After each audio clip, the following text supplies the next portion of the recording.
instancia que en el año 2015 lanzaron algo llamado Agenda 2030.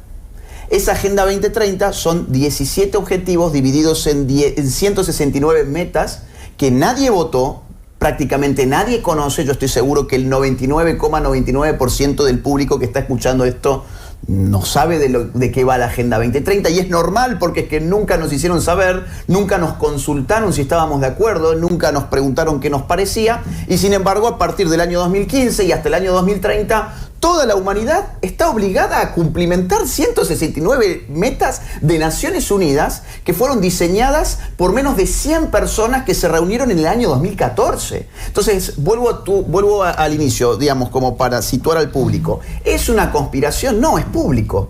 Métanse en la página de Naciones Unidas, busquen qué pasa con la Agenda 2030 y a partir de ahí cuéntenme si existe o no un poder supraestatal que está pidiendo la reducción de la soberanía de las naciones o no.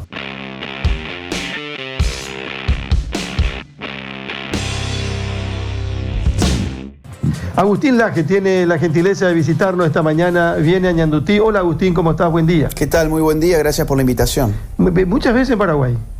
Sí, he perdido la cuenta, pero esta debe ser por lo menos la sexta o séptima vez. ¿Es el mismo Agustín Laje de siempre? Y con un poco menos de pelo y más arrugas nomás.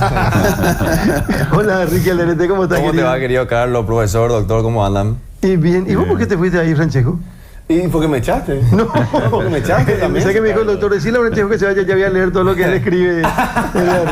Le queda bien al doctor ese lugar. Sí, sí. Pero es mentira lo que dice el doctor Carlos. Yo aprendo guaraní, vengo a hablar de mi conocimiento en serio. Yo bueno, no cuéntenos a lo que viene Agustín y después vamos desarrollando, por favor, Ricky. Bueno, con Agus queremos charlar un poco de distintos temas, ¿verdad? Él es máster en filosofía, él está a punto de ser doctor también en filosofía, está terminando la tesis.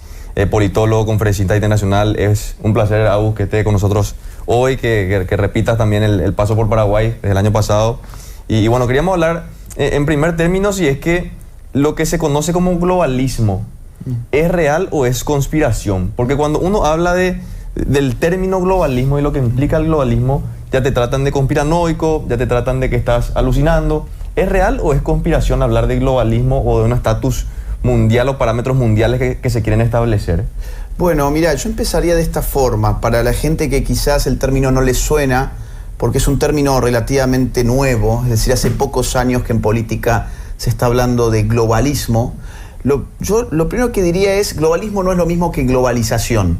Globalización es un término mucho más próximo al lenguaje cotidiano, es un término aparte que data de la década del 90, a partir de los 90 se popularizó y se empezó a usar para referirse sobre todo a la interconexión fluida del mundo en términos económicos, que era la globalización. Bueno, la posibilidad, por ejemplo, de tocar un botón y mover tu capital desde Estados Unidos a China en un instante. O, por ejemplo, tercerizar la mano de obra en la India, suponte. Ese tipo de cuestiones donde el mundo parece convertirse en un único mercado, en un mercado mundial o un mercado global, es lo que a partir de los años 90 llevó el nombre de globalización. Ahora, hace pocos años se está hablando de globalismo. Lo primero que yo te diría en ese sentido es que hay que distinguir lo económico de lo político. La globalización es economía, el globalismo es político. Así como la globalización supone la reducción del mundo a un único mercado, el globalismo lo que significaría es la reducción del mundo a un Estado, o a una autoridad política, mejor dicho, a una única autoridad política. Claro, entonces la gente allí, en esa instancia, dice, pero estas son teorías de la conspiración. Si yo veo que Paraguay tiene su propia autoridad política, que es el Estado paraguayo, Argentina tiene su propia autoridad política, que es el Estado argentino, y así sucesivamente. Su propia soberanía. Su propia soberanía, esa es la palabra técnica. La soberanía es el derecho que tiene cada Estado a dictar sus propias normas y vivir conforme a ellas. ¿Sobre dónde? Sobre su territorio. Entonces, el globalismo sería la sustracción de esa soberanía, o sea, de el derecho de cada Estado a hacer su propia ley en favor de un otro. ¿De quién? De organismos internacionales. ¿Qué organismos internacionales? Bueno, hay muchos. Por ejemplo, está la OEA. La OEA es el organismo internacional más importante de América. O, ya a nivel global, está la ONU, Organización de las Naciones Unidas. Entonces, claro, mucha gente, insisto, dice esto es una teoría de la conspiración. Yo diría, no, cuidado. Ya se está hablando de gobernanza global. Este término se ha puesto muy de moda en esos mismos foros desde hace ya algunos años además.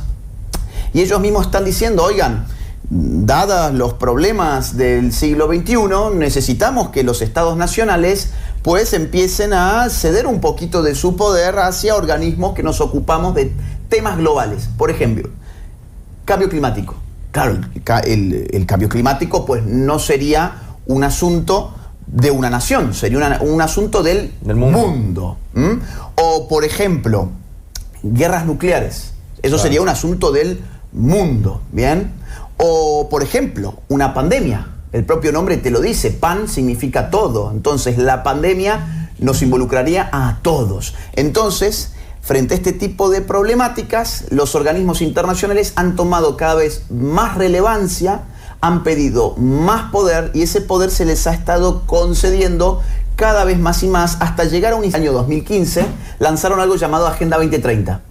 Esa Agenda 2030 son 17 objetivos divididos en 169 metas que nadie votó, prácticamente nadie conoce. Yo estoy seguro que el 99,99% del público que está escuchando esto no sabe de qué va la Agenda 2030 y es normal porque es que nunca nos hicieron saber, nunca nos consultaron si estábamos de acuerdo, nunca nos preguntaron qué nos parecía y sin embargo a partir del año 2015 y hasta el año 2030 toda la humanidad está obligada a cumplimentar 169 metas de Naciones Unidas que fueron diseñadas por menos de 100 personas que se reunieron en el año 2014. Entonces, vuelvo al inicio, digamos, como para situar al público. ¿Es una conspiración? No, es público. Métanse en la página de Naciones Unidas, busquen qué pasa con la Agenda 2030 y a partir de ahí cuéntenme si existe o no un poder supraestatal que está pidiendo la reducción de la soberanía de las naciones o no. O sea con lo que decís nomás, Agustín, se puede llevar a la lógica de que a medida que el globalismo avanza o el proyecto globalista avanza en un país, sea Paraguay, Argentina o Brasil, es la misma medida en que la soberanía de la nación baja. Exactamente, sin lugar a dudas. Te voy a poner dos ejemplos, muy rápidamente. ¿A vos te parece que es una casualidad que el feminismo haya estallado al mismo tiempo, con la misma fuerza, con las mismas fuentes de financiamiento, con el mismo discurso, con las mismas demandas, en todas partes por igual? No nos hace ruido pensar, es decir, yo tendería a suponer que Paraguay tiene sus particularidades culturales, que Argentina tiene sus particularidades culturales, que España tiene las suyas, que Italia... Bueno, ahora todo el mundo al mismo tiempo vio cómo estalló, no solo el feminismo, sino un paradigma llamado teoría del género o perspectiva del género, que al mismo tiempo se hizo carne legislativa, judicial y administrativamente en todos los estados. Vos decís, pero ¿qué pasa acá? Bueno, cuando empezás a estudiar un poquito el globalismo, te vas a dar con que Naciones Unidas, en el año 1994, en la Cuarta Conferencia Internacional de la Mujer, comprometió a todos los estados del globo a aplicar de manera transversal en el aparato estatal y en la sociedad civil algo llamado paradigma de género o enfoque de género o perspectiva de género. Lo más divertido es que cuando le preguntaron a los burócratas de Naciones Unidas en el año 94 que nadie entendía a qué iba esto el género, es más, la gente cuando hablaban de género pensaba que se refería a materia lingüística, no a materia sexual. Preguntaron los representantes de los países a los técnicos de Naciones Unidas, ¿qué es esto del género? Le dijeron, no, es igual que el sexo, es lo mismo que el sexo. Pues bien, la realidad es que no era lo mismo que el sexo y los frutos están viéndose. El segundo ejemplo que te puedo poner es el tema del aborto. Al mismo tiempo, en todas partes, el aborto se convirtió en la demanda número 1 de la ciudadanía. Mirá lo que es Estados Unidos en este momento. El tema aborto es el principal tema de la campaña de Kamala Harris. De Harris, exactamente, de Kamala Harris. Es el principal tema. Vos decís, pero ¿por qué en los últimos años ha habido tanto dinero, tanto impulso para esa agenda? Bueno, te tenés que ir al año 1995, en este caso, en la Conferencia Internacional del Cairo, que es una conferencia sobre población y desarrollo, así era el título, y donde Naciones Unidas le dice a la gente que está allí reunida, y esto es todo público, no hay conspiración. Hay documentación de eso. Toda la documentación está, lo buscan así simplemente, Conferencia Internacional de Población y Desarrollo, el Cairo 1995, se lee en el documento, y ese documento empieza de esta forma, diciendo hay sobrepoblación, tenemos que limitar los nacimientos, una manera para limitar los nacimientos es que los estados se comprometan a legalizar una gama completa de políticas sexuales y reproductivas que incluyen interrupción voluntaria del embarazo, o sea, abortos. Entonces, cuando vos ves estas cosas, te empezás a dar cuenta, oigan, pero quizás lo que estamos viviendo entonces es una ficción democrática, porque para que haya democracia tiene que haber demos. Demos en griego significa pueblo, y el pueblo tiene que ser el que decida sobre su normativa. Bueno, ahora resulta que no. Ahora los que deciden sobre la normativa son técnicos de Naciones Unidas que no conocemos, no votamos, no controlamos, no es transparente el sistema tampoco, y sin embargo todo eso baja hacia nuestras naciones, y los políticos de nuestras naciones juegan el papel de intermediarios. Claro. Terminan cumpliendo esas agendas con nuestros votos. Y es grave lo que menciona Agustín, Enrique, porque de alguna manera, para contextualizar un poquito al fenómeno Paraguay, el paraguayo en las últimas elecciones pudo votar por Santiago Peña o por Efraín Alegre, pero según lo que plantea Agustín ahora, independientemente a quién gane, el victorioso de las elecciones paraguayas va a tener que cumplir una agenda internacional. Y eso es lo preocupante, porque el pueblo termina perdiendo poder y legitimidad. Ahora, Agustín, solemos hablar... Sobre eso, perdón, porque hay un punto interesante sobre este caso. Acá la Unión Europea ha dado mucha plata. Sí, es un debate que hasta ahora lo tenemos. Bueno, y ha dado mucha plata y eso no es gratis. Eso es a cambio de aplicar ¿Es condicionado a? Y claro, claro que sí. Es decir, hay... te puedo dar ejemplos para sacar la dinámica de este país, porque tampoco me quiero, digamos, meter en la política de ustedes. Gracias, porque mira que mucha gente se está metiendo. Te agradezco. Unión Europea, ¿sabés, por ejemplo, a qué financia? A nuestra Comisión Interamericana de los Derechos Humanos. La Comisión Interamericana de los Derechos Humanos y la Corte Interamericana de los Derechos Humanos configuran el Sistema Interamericano de los Derechos Humanos de la OEA, la Organización de los Estados Americanos, que es la organización en la que confluyen todos los estados de América. Claro, y esa gente tiene que tomar decisiones sobre derechos humanos. Y se han inventado nuevos derechos humanos, como la identidad de género, como el matrimonio homosexual, como la adopción homosexual, que no existen en la Convención Americana de los Derechos Humanos, que debería tutelar la Comisión Interamericana de los Derechos Humanos. Sin embargo, dado que desde Europa le mandan plata a los... Son 7 tipos, ¿ah? Esto es tremendo. 7 tipos en una comisión dictaminan qué es un derecho humano y qué no es un derecho humano para toda América, a pesar de que lo que digan vaya en contra de la Convención Americana de los Derechos Humanos, con plata de los europeos. Ahora, Agustín, vos sabés que solemos hablar mucho con el doctor Robert Núñez, también acá en vivo, sobre los cambios sociales que estamos viviendo en los últimos tiempos. Entre ellos, cambios preocupantes como el fenómeno de la hipersexualización de los niños, por ejemplo. Basta ver lo que fue la inauguración de las Olimpiadas, donde aparte de burlarse del cristianismo abiertamente, le pusieron a niños bailando semidesnudos al lado de personas semidesnudas. De hecho, que uno de ellos estaba literalmente casi desnudo en medio de ese acto, ¿verdad? Y solemos hablar con el doctor Robert Núñez de que este fenómeno impacta de manera tremendamente negativa. Y lo que llama la atención nomás, Agustín, es que los países que adoptan la agenda globalista o el pensamiento globalista son los países que impulsan este tipo de situaciones bajo la premisa de los derechos reproductivos o sexuales de los niños. De hecho, que a vos te toca vivir en España, la ley de género de España es terrible. Le quita la patria potestad de los padres a partir de los 12 años, y a partir de los 12 años el menor de edad tiene el derecho de cambiarse de sexo sin autorización de los padres. ¿Por qué la agenda globalista propone estos cambios sociales? ¿Qué se busca con el tema de la hipersexualización de los niños? ¿Cuál es el fin? El aborto, claro. ¿Cuál es el fin de todo esto? Son políticas de esterilización involuntaria. Son políticas esterilizantes.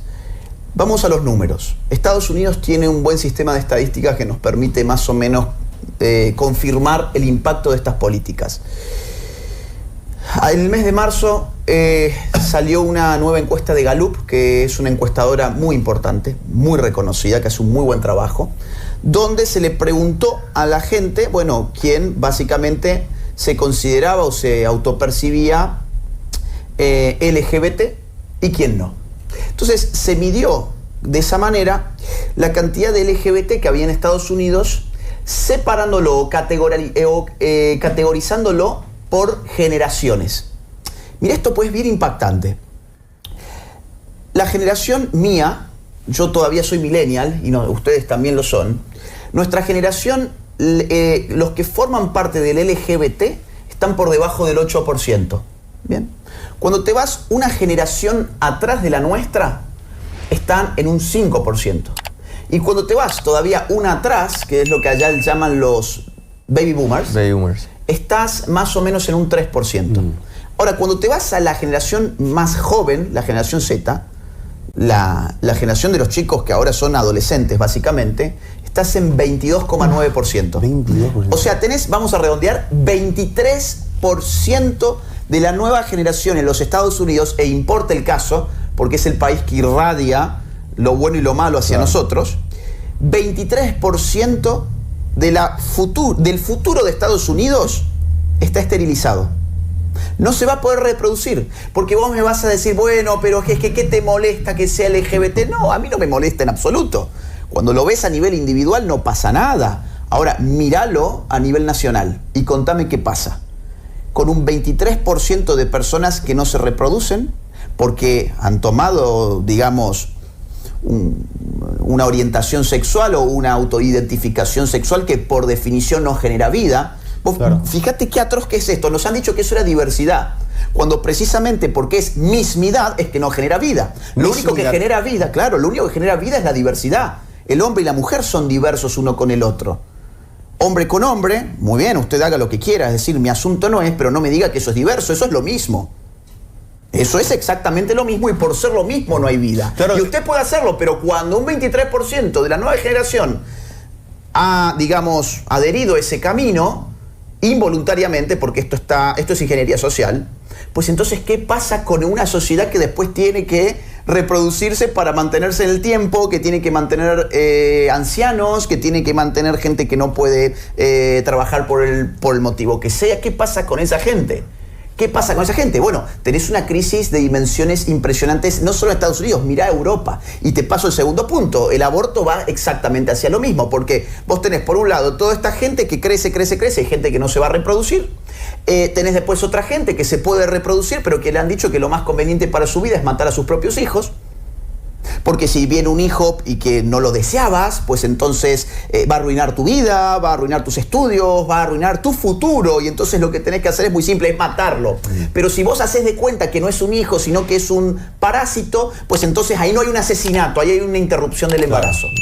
Fíjate cómo nos han tratado de idiotas. Mira España, te cambio de país, pero para que veas que el tema es global, efectivamente. En España por año nacen, redondeando, 400.000 españoles. Por año, al mismo tiempo, se abortan 100.000 españoles. 100.000. Nacen 400.000 y se abortan 100.000. O sea, has reducido la natalidad un 20% solo con una política llamada aborto en un país que tiene una crisis demográfica terminal. España tiene una tasa de natalidad de 1,1, o sea, de 1,1 hijo por mujer. Con eso estás por debajo de la mitad de lo que necesitas para recambiar tu población. Entonces, ¿ahora qué pasa? Pues es que no tenés gente y ves que la pirámide poblacional se envejece, no viene nadie detrás, abrís las fronteras. ¿Quiénes te llegan? Los africanos. ¿Qué pasa con los africanos? Que tienen una cultura que no es asimilable. Por más que te digan, no, el multiculturalismo, somos todos iguales. No, las culturas a veces no son compatibles. Y tenés un problema de violaciones tremendo que está silenciado por la prensa en España porque tienen miedo de despertar el racismo, porque ya viste que ahora cualquier cosa... La xenofobia, la discriminación. Las estadísticas son racistas. Hoy en España vos no podés decir, por ejemplo, que una persona inmigrante proveniente del África tiene más de 5 veces más probabilidades de violar a una mujer que una persona que proviene de América Latina, por ejemplo. Según los datos. Son estadísticas, pero es que yo por decir datos soy un racista. O sea, nos han constreñido de tal forma, y eso, ¿a qué es funcional? Lo conecto con lo tuyo, para que vean que todo acá está conectado. Eso está conectado con la destrucción de una nación. ¿Y qué es la nación sino el principal freno al globalismo? Cuando yo, en lugar de una nación, y una nación implica tener gente que habla el mismo idioma, que se conoce, que comparte un modo de ver las cosas, un pasado común y expectativas futuras, cuando yo destruyo la nación, pues entonces ese es el caldo de cultivo en el cual el globalismo mejor puede conducir las cosas. Me quiero detener a analizar los términos, está con la mesa también, que están los profesores ahí, que analizan las palabras. Sí. Cuando se da este tipo de políticas, nace primeramente desde una construcción del término, ¿verdad? Porque vos decías, hoy se habla del aborto, pero no se habla del aborto, se habla del derecho reproductivo. Entonces lo que nos instalan es un discurso con ciertos términos para que no suene tan mal y se aliviane un poco lo que en realidad se está promoviendo. Acá hay tres tipos de palabras que se utilizan mucho. Les podemos llamar de esta forma. Tenemos eufemismos, que es lo que vos dijiste. El eufemismo es un cambio de la voz, es un cambio de la palabra que encubre un significado. Entonces, por ejemplo, en lugar de decir aborto, voy a decir interrupción del embarazo. Ahora, eso es totalmente engañoso, porque la interrupción, por definición, implica la posibilidad de una reanudación. Claro. Vamos a suponer, si yo digo, perdona, tengo que ir al baño, interrumpo el programa, ustedes continúan con el programa, la audiencia continúa escuchándonos. ¿Por qué? Porque sabe que voy a volver. Ahora, si yo digo, perdón, estoy mal, necesito ir al baño, termino acá el programa, la audiencia ya sabe que yo no vuelvo. Claro. ¿Te das cuenta cómo hay toda una diferencia entre decir terminación e interrupción? Con la interrupción se queda abierta la expectativa de que alguien reanuda el proceso. Con la terminación no. Ahora, evidentemente, después de un aborto no hay manera de reanudar el embarazo, porque lo que se ha hecho es terminar con una vida, y después de terminar con una vida, esa vida no reanuda. Entonces, claro, el tema es que interrupción del embarazo pone el foco solo en la mujer y hace de cuenta de que el aborto se tratara de solamente un ser humano, cuando en realidad involucra dos. Y todos sabemos que involucra dos. Yo te quiero sumar nomás. Nosotros que estamos en el tema neonatal le llamamos interrupción del embarazo, por ejemplo, cuando tenemos que hacerle nacer ya ese bebé antes de tiempo. Claro. No es solamente aborto. Qué buen punto. Sí. Qué buen punto, porque es que realmente se ha interrumpido el embarazo, pero la vida continúa, Claro, el proceso vital continúa. Claro. Ahora, en el aborto en realidad no es que se interrumpe el embarazo, es que matás la vida de un ser humano que se está gestando. Y nos hacemos tanto los idiotas, y perdón el término, es que no cabe otro, que nuestras legislaciones, por ejemplo, si alguien mata a una mujer que está embarazada, la legislación dice, ahí ha matado a dos seres humanos, por lo tanto es otra pena. Por lo tanto es otra pena. Ahora, te pongo el caso argentino, así vamos de país en país. Ahora sabemos que el expresidente Alberto Fernández golpeaba a su mujer, sí, Fabiola. Y todo se agravó cuando salieron datos de que la golpeaba cuando estaba embarazada. Y toda la misma prensa abortera de mi país, que decía que en el embarazo no había un ser humano y que por lo tanto uno podía extirpar esa especie de tumor maligno que había dentro del vientre de la mujer, pues toda esa misma prensa ahora se ve que se olvidó de lo que decía hace pocos años, y ahora esa prensa dice, le pateaba cuando estaba esperando a su hijo. Podría haber matado a su hijo. Ah, entonces hay un hijo según si lo querés matar o no. Si lo querés matar... Es un hijo. Si lo querés matar no es un hijo. Y si no lo querés matar es un hijo. No, es que no depende de mi autopercepción la vida de otra persona. Es absurdo. Entonces ese es un eufemismo. Después tenés lo que yo diría las palabras talismán. Las palabras talismán son esas palabras que adornan cualquier frase.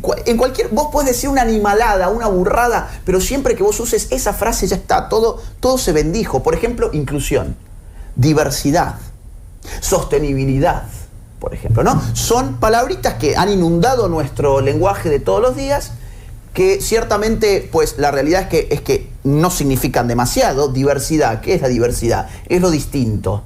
Sí, muy bien, pero lo distinto puede ser bueno y puede ser malo. No tengo por qué creer de que todo lo distinto sea necesariamente bueno. Un asesino serial es diverso respecto de mí. Un violador es diverso respecto de mí, que yo no he asesinado ni violado a nadie. Pero nos han hecho creer que todo lo que se le pone la palabrita diversidad es maravilloso, y que si estás en contra de eso, ahora viene la palabra maldita, tenés una fobia. Si vos estás en contra de la palabra talismán, pues entonces estás maldito. Por ejemplo, yo acá sería un transfóbico, porque no creo que el sexo dependa de mi imaginación. Yo acá sería, por ejemplo, un misógino, porque no creo que matar a un hijo sea algo bueno, ni que tuviésemos que hacerlo legal. Yo aquí sería digamos así, un homofóbico, porque estoy sosteniendo de que la comunidad LGBT por definición no se puede reproducir. Fíjate que todas las cosas que estoy diciendo son autoevidentes, y sin embargo yo sería una persona maldita. Entonces, con esos tres tipos de palabras, los eufemismos, las palabras talismán y las palabras malditas, es que han constreñido a toda una población que está aterrorizada de hablar y se autocensura. O sea, Agustín, que a mí me llama la atención, en primer lugar, varios puntos que están mencionando, pero en estos últimos tiempos, con el tema de los Juegos Olímpicos y demás, se puso en el eje del debate también el ataque de manera permanente y sistemática de parte de ciertos sectores progresistas hacia las comunidades cristianas, léanse evangélicas o católicas, ¿verdad? De hecho, que insisto con el ejemplo de los Juegos Olímpicos, que abiertamente se burlaron de la fe cristiana en un país católico, en un país cristiano. Y mi pregunta es, ¿Por qué estos sectores progresistas, si vale la palabra, se toman tanto con la fe cristiana y no con otro tipo de fe? Como por ejemplo el caso del Mundial de Qatar, donde se leyó el Corán y nadie dijo nada y nadie lo criticó. Sin embargo, en otros eventos que se nombró la palabra Jesús, insisto, desde una perspectiva ya sea evangélica o católica, fue muy criticada. ¿Por qué ese odio hacia el cristianismo, catolicismo o protestantismo? A ver, hay 10 mandamientos para los cristianos y también para los judíos. Esto es judeo-cristiano incluso. Si vos vas repasando esos 10 mandamientos, resulta que toda esa agenda es contraria a ellos. No matarás. Te dicen que el aborto es la salvación de tu vida. Honrarás a tu padre y a tu madre. O sea, hay una estructura familiar a la cual se le deben cosas. Respeto, en primer lugar, en la cual se le enseñan a los hijos cosas. Bueno, ellos no creen en las familias. La Agenda 2030 no aparece ninguna vez la palabra familia, con excepción en realidad del documento original, que es la Resolución 71 de Naciones Unidas, donde aparece 2 veces la palabra familiar para mencionar la planificación familiar. O sea, para la ONU no existen las familias a menos que quieras matar a tus hijos, básicamente. Después tenés el no robarás. Esta gente nos roba todos los días porque son burocracias inmensas que viven de nuestros impuestos. Son burocracias gigantescas que nosotros estamos financiando, que no hemos votado, que no conocemos, que ni siquiera han pisado probablemente nunca este país o el mío y sin embargo disponen sobre las cosas que pasan aquí. Entonces, cuando vos empezás, insisto, a ver que hay mandamientos que han enraizado en nuestra cultura, más allá de si uno es católico, es protestante, es judío o es agnóstico o es ateo, la cultura occidental ha estado impregnada de una cosmovisión judeocristiana. Es decir, la cultura occidental, la civilización occidental le debe mucho a Roma, mucho a Grecia y mucho a lo judeocristiano. Claro, cuando vos empezás a ver que necesitas desarmar esa civilización, pues tenés que ir a atacar a esos fundamentos. O por ejemplo, la idea de un dios, la idea misma de un dios supraterrenal, te pone en guardia frente a los dioses terrenales. ¿Y quién es un dios terrenal? Bueno, muchos se creen dioses terrenales. Te voy a poner un ejemplo. Uno de los máximos globalistas se llama George Soros. Quizás a la gente les puede sonar. George Soros es un magnate de las Big Finance. En este momento hay varias Big. Las Big Tech, o sea, las grandes tecnológicas, Meta, bueno, todo ese tipo de Google, Apple, etcétera, las Big Tech. Después tenemos el Big Pharma, las grandes corporaciones farmacéuticas, que están muy metidas en todo esto. Por empezar, son las que financian a la OMS. Y después tenés el Big Finance, o sea, los grandes financistas. Bueno, George Soros es uno de ellos. Ha puesto hasta la fecha más de 30.000 millones de dólares, más de 30.000 millones de dólares en este tipo de agendas progresistas. Y ese señor, cuando uno va a leer sus libros, ¿qué dice este señor en sus libros? Que le encanta jugar a ser Dios, por ejemplo, literal. Dice así. Dice así, en sus libros, y tiene varios, yo lo cito en mi nuevo libro, que le encanta jugar a ser Dios, que hay veces que él se levanta confundido porque él cree que efectivamente es Dios.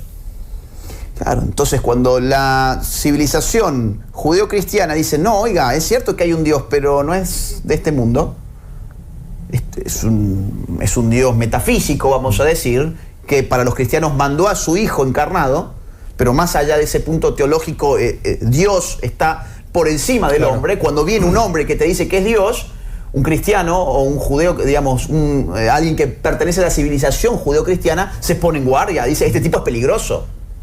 Este tipo es peligroso porque me quiere imponer su modo de vida a mí porque él se cree todopoderoso. Entonces, claro, cuando vos ves ese tipo de frenos que te va dando el no matarás, no robarás, honrarás a tu madre y a tu padre, adorarás a tu Dios, etcétera, y bueno, te das cuenta que lo tienen que destruir. Y justamente mencionando más a Soros, porque acá cada vez que se lo menciona a él dentro del espectro social y político, la reacción es hablar justamente de conspiración. Por eso vuelvo a la primera consulta, pero el hijo de George Soros es Alex Soros, ¿verdad? Alex Soros. Hace poco él salía en una foto con Kamala Harris, sí, apoyando la candidatura. ¿Tiene que ver justamente esa influencia financiera con campañas políticas? ¿Está directamente vinculada, relacionada para meterse también dentro de lo que es el espectro político? Sin lugar a dudas. A ver, es que quien dice que esto es una teoría de la conspiración no solamente es un burro, sino que es un perezoso. Porque la teoría de la conspiración, en realidad, existe allí donde una persona afirma algo para lo cual no hay ningún documento oficial que lo respalde. Vamos a suponer que yo te digo lo siguiente. No, en realidad estamos controlados por Illuminatis que dependen de reptilianos, que es una especie de raza extraterrestre, claro, que está infiltrada en la Tierra. Bueno, hay gente que dice estas pavadas. Entonces cuando vos le decís, oiga, a ver, bueno, ¿cuál es la documentación oficial? Muéstreme. No, yo lo sé porque lo escuché en una reunión, pone, o lo vi una vez en Twitter. Bueno, entonces ahí tenés una teoría de la conspiración, son bobadas. Ahora, cuando yo te estoy diciendo, George Soros ha puesto más de 30.000 millones de dólares, es tan simple como ir a OpenSocietyFoundations.com. ¿Qué es Open Society Foundations? La fundación del señor George Soros, donde tiene todos sus reportes financieros. Más aún, tiene una base de datos de grants, o sea, de donaciones específicas que esta gente hace. Y en ese buscador vos podés poner el título de la organización que quieras ver si se le ha donado plata. Y te vas a encontrar con muchas cosas muy interesantes. Por ejemplo, George Soros ha donado a nuestro sistema interamericano de derechos humanos para muchas cositas. Por ejemplo, para que no se criminalice la protesta social. ¿Cuándo? Cuando estaban destrozando Chile en el 2019, cuando estaban destrozando Ecuador en el 2019, cuando en noviembre del 2019 empezaron a destrozar Colombia, cuando empezaron a destrozar Perú a principios del 2020, ahí toda la plata de Soros se fue a nuestro sistema interamericano de derechos humanos para proteger a los delincuentes disfrazados de manifestantes. Cuando estábamos con el problema del aborto en Argentina, fluían los dineros de George Soros a las organizaciones feministas aborteras. Cuando, por ejemplo, ahora en España hay una crisis migratoria tremenda, fluyen los dineros de George Soros para las ONGs que asisten inmigrantes, que en realidad los meten en el país de manera ilegal. Y yendo al punto de Estados Unidos, Alex Soros, que ha tomado el relevo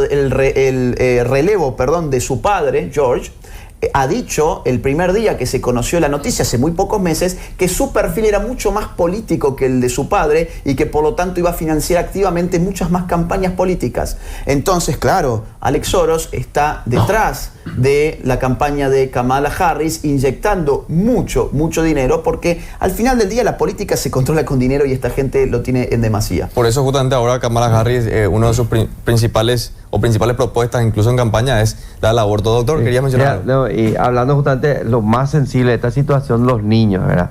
El tema de todo lo que sea sexualidad y el que no tengan desarrollado el cerebro todavía, pues ellos van captando lo que le están diciendo. O sea, sí. ¿Por qué? ¿Cómo es la campaña para que ellos vayan entrando en esto? O sea, ¿hay algo programado para que ellos vayan entrando ya a esto? Porque evidentemente, según los porcentajes de LGBT, hay más, porque hay de cierta manera una suerte de campaña intensa para que ellos piensen que se normaliza eso, ¿verdad? Y eso es un delito grande, trabajar sobre el cerebro de esos chicos, ¿verdad? Es un gran delito porque no está desarrollado sino hasta pasada la adolescencia incluso. 18, 20 años. Inclusive. Exactamente. Entonces cuando dicen, no, es que no tiene el sistema nervioso todavía desarrollado, por lo tanto lo podés matar. No, bueno, si ese fuese tu criterio tendrías un gran problema porque tenés que salir a matar a personas que ya han salido del vientre materno.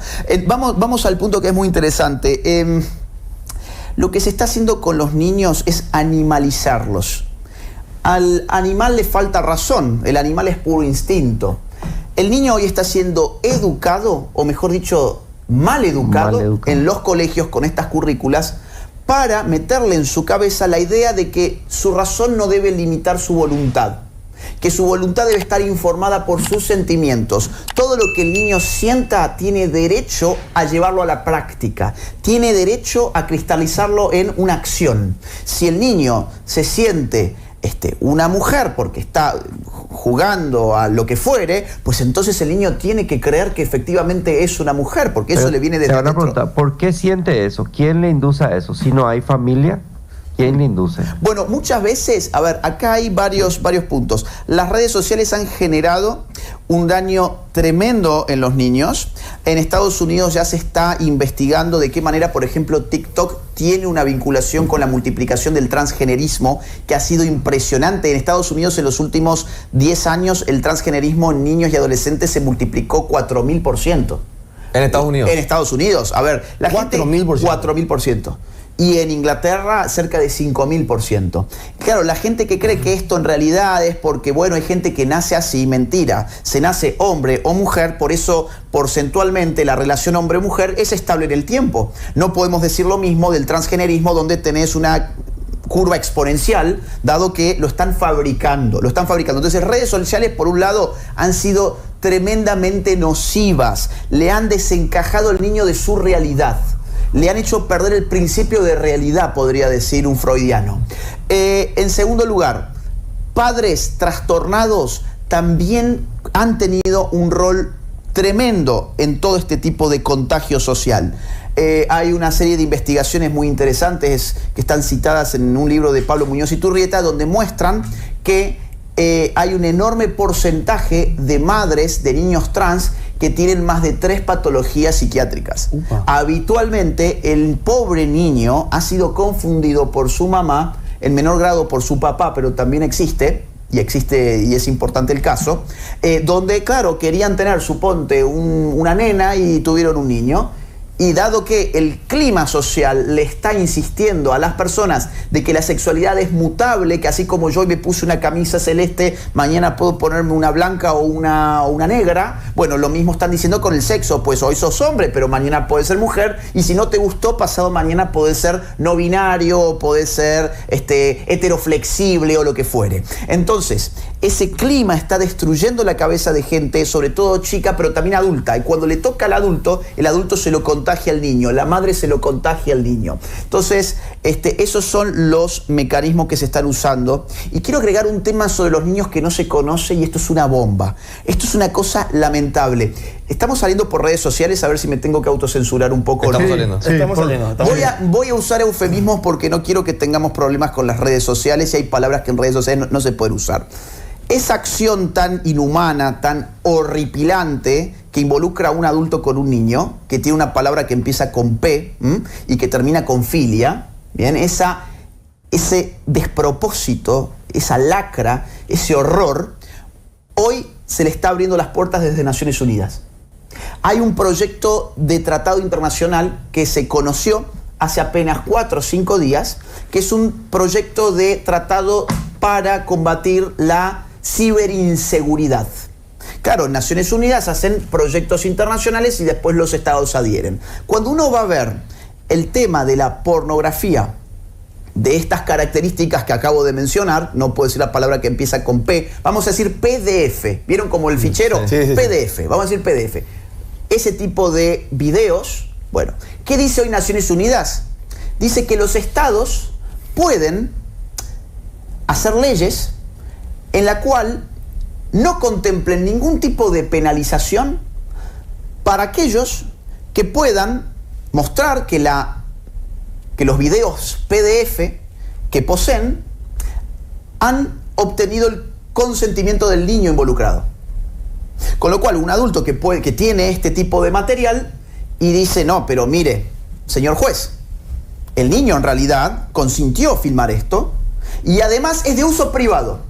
Esas son las 2 condiciones que hoy Naciones Unidas le pide a los estados. Que el niño haya consentido filmar el video y que ese video sea de uso privado. Criminal. Bajo esas 2 condiciones, Naciones Unidas abre la puerta a que los estados legalicen ese tipo de videos. O sea, tipo de contenido. un niño que no puede manejar, que no puede votar, que no puede tomar alcohol, puede decidir si puede ser parte de una fotografía. No, una locura. Exactamente. Ahora, perdón, Sí. el profesor quería hacer una pregunta también. Un comentario más que una pregunta. Nosotros, pero prácticamente llevamos un año de haber pasado y llegaba a un punto con un proyecto que acá en Paraguay se denominó Transformación Educativa, que fue muy polémico precisamente por la cuestión de género, ¿verdad? Y notablemente mucha de la gente que trabajó ese tema todavía continúa en la misma institución. Es decir, lo que acá se produjo es más o menos, un poco menos una especie de interrupción nomás. Capaz que por allí surge otra vez la cuestión. ¿Quién iba a financiar? La Unión Europea. Se hace todo un proceso, el Paraguay toma una postura, de ahora en más no queremos saber nada de los préstamos de la Unión Europea. Sí. Sin embargo, pasaron unos días Y todo el mundo, como si fuera que no pasó nada. Sí, no, pero la Unión Europea nos ayudó siempre. Y hoy estamos allí. Es decir, nuestros propios verdugos, a quienes en algún momento intentamos eliminar, continúan sobre nosotros. Simplemente ese comentario. Sí, y es muy interesante lo que dices, porque pensar que te están ayudando cuando en realidad están haciendo esfuerzos para que limites tu población es un crimen. Es un crimen. Esta gente, la Unión Europea, cuya todos sus países, casi sin excepción, están con una crisis demográfica tremenda por ese tipo de políticas que ahora quieren que nosotros a la fuerza las impongamos. Es una cosa tremenda, es una cosa tremenda. Y para eso te dan los caramelos. Somos chicos para ellos, somos chicos bobos. Te damos los caramelos a cambio de que hagas esto y vos te vas muy contento con tu caramelito porque pensás que qué bueno, me han ayudado, me han dado un caramelo. No, miren, a mí también me asusta que la gente a veces se olvide tan rápido de las cosas. Y Agustín, acá la excusa fue, pero si nos recibimos esa ayuda, ¿en qué van a parar los proyectos que tenemos? Nosotros necesitamos esa ayuda, ese dinero. Y ese dinero, así como estabas diciendo, tiene su contraparte. Yo les Está presto, contaminado, ¿no? Claro, no, yo les presto y ustedes hacen esto. Claro, tiene su yo les comisión. presto y ustedes hacen esto. ¿Verdad? Este proyecto, este enfoque, tiene que entrar. Y tiene que entrar de alguna forma. Y según tu relato, nomás vamos a dejar la pregunta que nos tenemos que hacer es ¿cuánto cuesta la soberanía de un país? Claro. ¿Cuánto cuesta la soberanía de un país? Que, ojo, es la soberanía de su gente. Sí. Porque en sistemas democráticos, cuando hablamos de soberanía, no estamos hablando de la soberanía del rey. Estamos hablando de la soberanía del pueblo, que es el que vota gente para que la represente a ella, no a los intereses de la Unión Europea o de George Soros o de esta gente. O sea que nos estamos quedando sin tiempo y no queremos dejar de tocar también el tema argentino. Yo quiero hablar también, Francesco. Carlos, perdón, disculpe. No, disculpe, señor, disculpe. Tu espacio. Adelante, por favor. No, o sea que el doctor está embaladísimo. Mojara, es convincente, Agustín. Sí, vos también, Carlos, tenés que aceptarlo. Tenés que aceptarlo. Yo ya he escuchado lo que él está diciendo. Pero yo quiero que, Agustín, yo voy a... lo que escribe la gente y planteo nada más esto, hay algunas preguntas y hay otras acotaciones. Preguntarle a Agustín cómo define a un PhD en filosofía y qué aporta, para que tomes nota de esto. Un PhD, en filosofía, un doctorado en filosofía y qué aporta. Dice, España es el peor ejemplo, porque mencionaste España en un momento. Dice, puede violar, pero hace los trabajos que otros no hacen y no gana ni el 20% del salario legal. Paraguay no comulga con ninguna de las propuestas o con pocas de la Agenda 2030, como el aborto y la unión igualitaria. Dice, misógino es odio a la mujer, no al embarazo. Siempre existió la burocracia multinacional, o sea, los organismos multilaterales o internacionales como la ONU o la Comisión de la Unión Europea. ¿Qué opina Agustín de la cumbre de la Tierra de Río de Janeiro, 1992, y cuándo o por qué se cambió el rumbo? Illuminati custodió a Jesús hace 2000 años. Hoy el entorno del Vaticano es el Opus Dei. Es todo lo mismo en general. Son algunos mensajes que comparte la gente y vos decidís contestar, no contestar, responder o no. Bueno, algunos sí. Que me acuerde, el entorno del Vaticano no es el Opus Dei, de hecho el Vaticano está atacando al Opus Dei, le ha quitado unas prerrogativas que tenía el Opus Dei, con lo cual no, eso es exactamente al revés. La Cumbre de la Tierra en el año 92 se inscribió, esto fue en Brasil, esto se celebró en Brasil, y después fue utilizada esa carta donde ya se hablaba de la sobrepoblación. Es decir, no pensemos que la Cumbre de la Tierra fue una panacea. Ya en la Cumbre de la Tierra se incorpora al problema de la sobrepoblación el tema climático y se dice, entre otras cosas, que somos muchos en la Tierra y que siendo muchos en la Tierra somos un peligro para la Tierra. Por lo tanto, eso después se conectará con las conferencias del 94 y del 95 de la ONU para disminuir la población. Después, la Agenda 2030 retoma como un viejo antecedente del 92 la Cumbre de la Tierra para los asuntos climáticos. Después, ¿qué otra más había? Lo de la misoginia, no, evidentemente, misoginia es odio hacia la mujer, no hacia el embarazo, pero a mí me dirían que yo soy un misógino porque no quiero que el Estado legalice el hecho de que la mujer mate a su propio niño, llamándole a eso interrupción del embarazo. Bueno, creo que algunas por lo menos he podido contestar, no me acuerdo el resto. Tenemos 4 minutos. ¿Al tema Argentina? ¿Sí le parece, señor? Sí, claro. Dale. Agustín, para ir cerrando, agradeciéndote evidentemente por tu tiempo, le está costando al presidente Milei, en el sentido de que creo que, como lo hablamos en privado, la inflación era el primer desafío del presidente Milei y de alguna manera está llegando incluso antes de tiempo con el objetivo de frenar la inflación. pero es como que la economía todavía no está despegando. Hay mucho apoyo por un lado, pero también hay descontento hacia la figura del presidente Milei. ¿Qué análisis tenés sobre la situación de tu país ahora? Bueno, a ver, está costando, era obvio que políticamente esto iba a costar. ¿Por qué? Porque es un partido político nuevo, ni siquiera es un partido político todavía, se está creando, se están buscando las fichas todavía para ser partido político. Es una persona que no venía de la política partidocrática, es una persona que llegaba sin poder en el legislativo, apenas un puñadito de diputados, apenas 7 senadores. Es una persona que llegaba a la presidencia sin un solo gobernador, sin un solo intendente. Es evidente que llega con una debilidad política muy importante. Ahora bien, esa debilidad política genera que el gobierno, en términos estrictos, empiece hace apenas 2 meses. Y vos me vas a decir, pero ¿cómo que empieza hace 2 meses si este tipo asumió en diciembre? Sí, pero ¿cuándo le aprobaron su primera ley? La ley de bases. La ley de bases. Hace 2 meses. A todos los gobiernos argentinos se les aprueba la primera ley en las primeras semanas, por no decir los primeros días. Bueno, este señor tuvo que esperar por lo menos 6 meses, 6, 7 meses, para que le aprobaran la primera ley. Frente a esto, todo lo que se está haciendo en materia económica se reduce a 2 grandes metas. La primera es la inflación. Milei, habían dicho, no va a poder con el déficit fiscal, no hay ninguna manera de hacer un ajuste, hizo el ajuste y la inflación se vino en picada. O sea, punto para los libertarios que decían que el problema de la inflación se llamaba déficit fiscal, que te llevaba a imprimir dinero en sumas astronómicas. La inflación está cayendo, hoy está al 4% mensual, eso es muy poco considerando que Milei lo recibió el 25% mensual. Es una locura.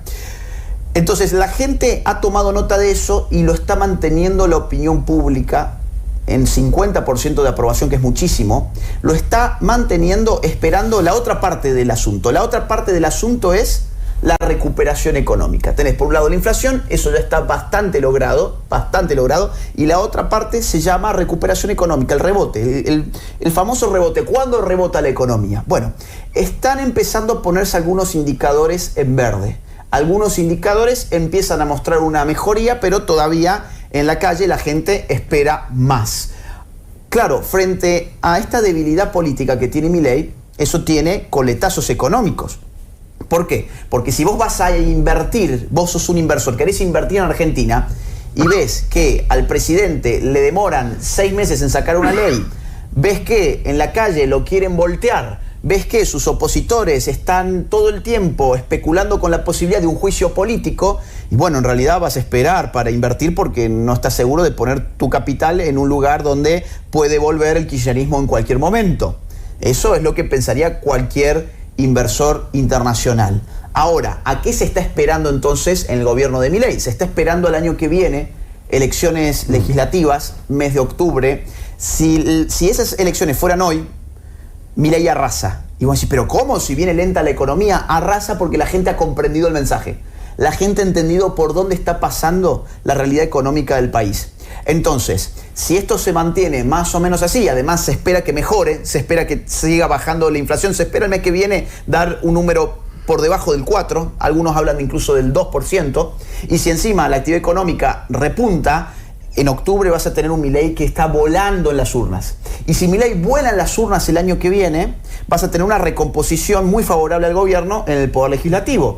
Y si tenés más senadores y más diputados, vas a poder hacer las reformas más osadas, más radicales que Milei tiene en la cabeza, que créeme son muchísimas. Y que necesita Argentina. Y que necesita Argentina. Y si eso ocurre, te empiezan a llover los capitales extranjeros porque Argentina se ha convertido en un paraíso para invertir. Con todas, perdón Agustín, Sí. y cerrando esto, con todas las medidas que tomó, las pocas o algunas, en Milei, y muy fuertes, Milei creo que tiene el 60-65% de aceptación 10 meses después de ser presidente de la República.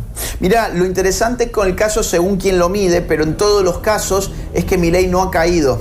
Y si han caído todas las fuerzas, todas las otras fuerzas han caído. Entonces vos estás viendo un Milei que es un novato político, porque él no viene de este ámbito, y que sin embargo mide mucho más que los opositores. Más aún, tenés una Argentina sin opositores legitimados. Están tan deslegitimados los tipos que realmente nadie los quiere escuchar. No sabés quién es el líder de la oposición. Cristina Kirchner está escondida. Kicillof, el gobernador de la provincia de Buenos Aires, piensa que puede ganar popularidad poniendo millones y millones en la prensa. La prensa odia a Milei porque les ha quitado toda la pauta oficial, todo el dinero de nuestros impuestos que iban a los bolsillos de los periodistas. Eso Milei ya no da un solo centavo, y quien ha tomado ese lugar ha sido Kicillof, gobernador de Buenos Aires. Y después de tener el presidente que tuvo Argentina, a Milei lo van a soportar, pero con lo último nomás, con Alberto Fernández. Sí. ¿Me permitís, Carlos, para cerrar? Nomás quiero hacer un ping-pong así de 5 o 6 palabras, que vos me la resumas, me hagas una frase, una palabra. Tenés un minuto. Y dale, tengo un minuto. Alberto Fernández.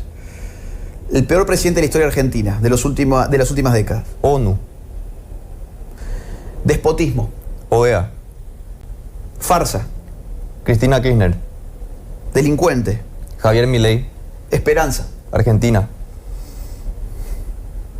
Libertad. Familia. Educación. Transgénero. Engaño. Verdad. Necesidad. Gracias, Agustín. Paraguay. Ahí la frase va a ser más larga. El ejemplo cultural de lo que queremos millones de personas en todo el continente. Ustedes quizás no lo saben, pero somos millones los que vemos a Paraguay y decimos, si yo tuviese gente de este tipo, si yo tuviese valores como los que existen allí y que además sean parte del sentido común. Acá el progresismo no ha entrado igual que en el resto de América Latina, y eso nosotros lo sabemos y lo hemos visto bien, y en ese sentido son un ejemplo. Qué gusto, Agustín, un placer. Muchísimas gracias por venir a visitarnos esta mañana. Ricky querido, Francesco querido. Señor, gracias por la visita, por estar con nosotros siempre. Ñande ya te lo vas a, Carlos. Ñande ya te lo vas a. A la buga le salió. Estuvo practicando acá. Y mira, Agustín, explíquenle después de qué se trata, pero que Dios nos bendiga. Eso es, bueno. Yo le estoy enseñando guaraní a Agustín. Tenemos que ir, señor doctor, profesor Buejara, muchísimas gracias. Sigan con nosotros en Ñandutí. Nosotros...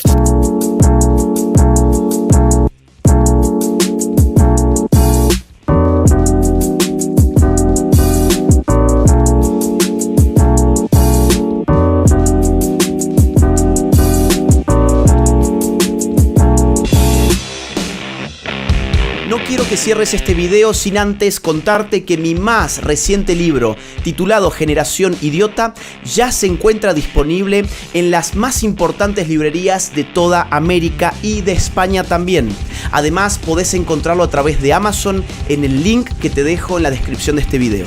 Mi trabajo se financia única y exclusivamente a partir de las donaciones libres y voluntarias de aquellos que valoran mi trabajo. Si quisieras colaborar económicamente conmigo, te invito a hacerlo uniéndote en mi comunidad de Patreon, siguiendo el link que se encuentra en la descripción de este video, o bien uniéndote a la comunidad de YouTube haciendo clic en el botón Unirse. Si no pudieras colaborar económicamente, no te preocupes, hay muchas otras formas de ayudar. Por ejemplo, difundiendo este video, poniéndole like, dejando tu comentario, suscribiéndote a este canal y activando la campanita.